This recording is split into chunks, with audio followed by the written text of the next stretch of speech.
There is a lot of advice on YouTube these days about how to be more articulate, how to think in a more structured way, slow down your rate of speech, and increase your vocabulary. This is all great advice, but it's missing one half of the picture. In this video, I will show how articulate speech, while important, is not always the goal, and in some cases, it can even hold you back. To start, let me tell you a quick story, and this is actually a true story. One day, I was selling my old piano. A lady saw my ad online and offered to pick it up.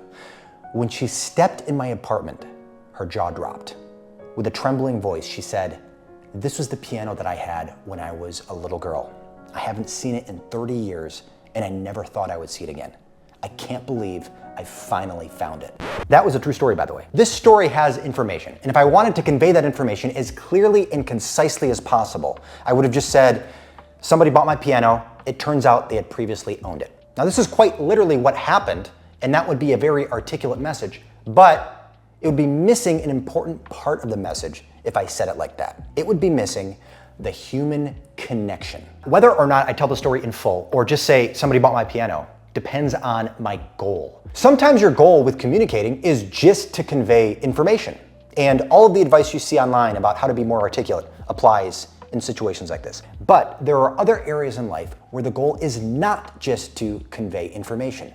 The goal is instead human connection. We can then distinguish between two modes of speaking. There is articulate speech, which prioritizes clarity, and there is conversational speech, which prioritizes human connection. There's an easy way to know whether to use one or the other. In any situation, just ask yourself, is the goal right now to reach a decision or a solution? Or is the goal instead to connect with this person? Most situations actually require a little bit of both. Now, what if you're not very articulate and you're not very conversational? Which one do you focus on first?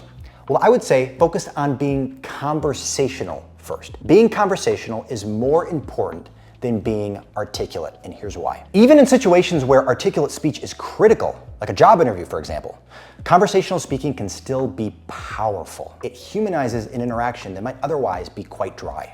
By the way, the best times to be conversational in meetings and interviews and that kind of thing are at the very beginning and at the very end of the meeting. Conversely, in a situation that calls on you to connect with somebody, being articulate does not really add that much to the conversation. For example, if you're catching up with a family member, they don't really care if you're articulate or not. Here's the slogan of this entire video: always be the first to humanize the interaction.